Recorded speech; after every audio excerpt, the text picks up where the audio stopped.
Hi everyone and welcome back to Citizen's Voice, where real talk meets real change. My name is Paula and today we're going beyond textbooks and test scores to talk about what really matters: democracy, inclusion, civic engagement. They may sound like big words, and they are, but they're also deeply personal. They show up in school, in our communities, and even in the choices we make every day. Because democracy isn't just about elections, it's about being heard. Inclusion isn't just a policy, it's a feeling of belonging. And civic engagement is just a fancy word of saying that you care enough in order to act. So what happens when young people like us start asking questions? What happens when we raise our voices, step up for our community, and fight for each other? In today's episode, we'll talk to peers, school leaders, and maybe even challenge how we think about these ideas. We asked some of our fellow colleagues to answer what democracy means to them. So for me, democracy is a simple concept, really. It's where just people have the right to vote. It's not anywhere. It could be in state, it could be in school, absolutely anywhere. And it really just empowers the principal right of a human to change something, to decide on something. That's democracy. So for me, democracy is being heard even when you're not the loudest voice in the room. It's not just about voting, it's about being part of a community and learning to listen to other opinions, even the ones that challenge the norm.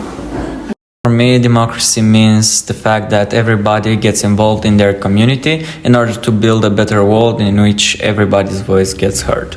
Do you think young people in Moldova have the power to influence our country's future? Why or why not? Yeah, I do, because not only Moldova, everywhere around us, children are the next generation, which means they will be the ones to be in power and stuff like that. So it depends on how children are right now. It also depends on how the future will be. So yeah, I think children can influence not only Moldova's future, but everyone's future.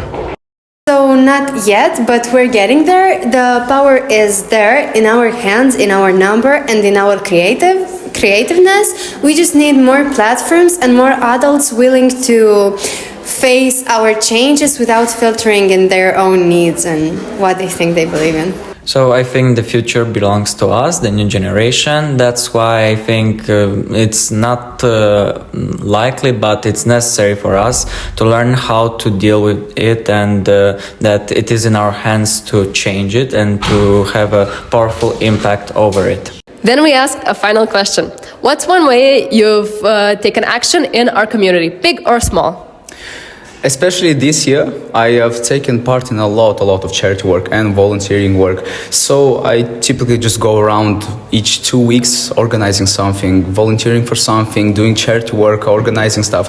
So I think that makes a change in the community, I hope. I organized different study sessions with my classmates that helped us pass our final thesis paper. I also gave a speech about unity with a little piano prompt that helped me show that testing harmony is how real unity is achieved. And I also planted trees at school to raise awareness about the need for sustainability and reforestation.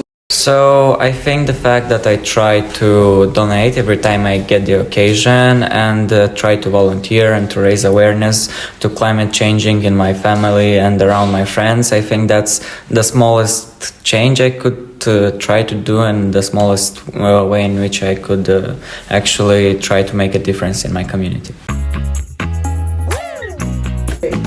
Joining us now is Mr. Headmaster Pavel Cerpușcă, Headmaster at Aristotle Lyceum. Thanks for being here.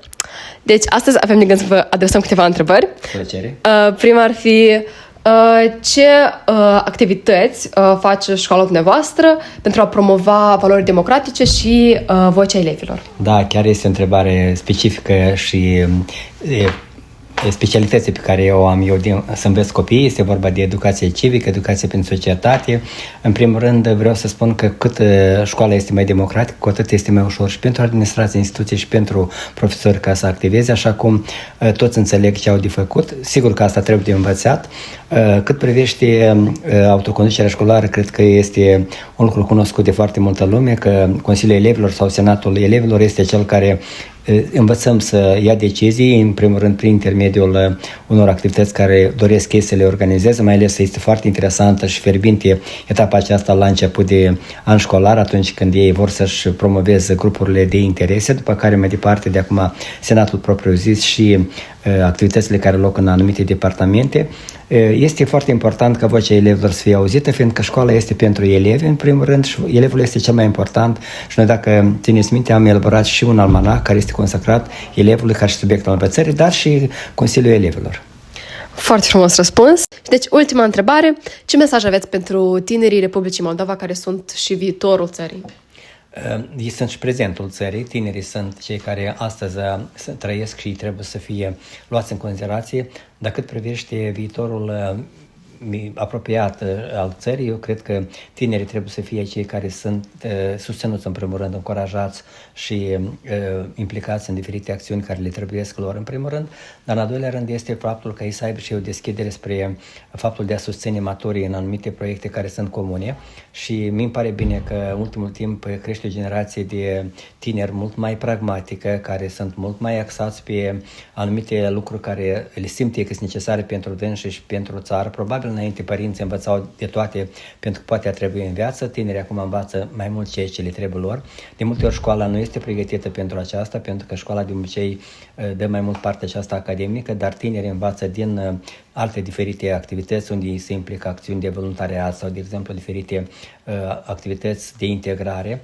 Păcat că mai sunt mulți tineri care stau mai mult pe rețele socializare și țin de telefon, dar cred că asta este o perioadă că se va trece, pentru că apare acum o generație de tineri care sunt mai mult axați pe sport, pe sănătate, pe binefacere, pe anumite acțiuni unde el captă anumite competențe pentru viață.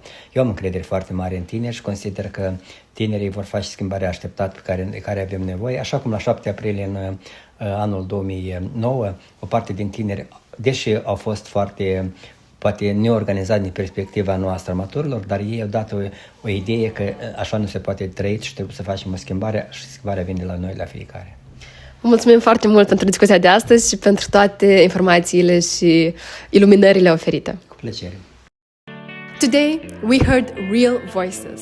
Voices that care, voices that question, voices that want to build something better. Whether we talked about democracy, inclusion, or civic engagement, one thing is clear. Change doesn't start somewhere far away. It starts here, with us.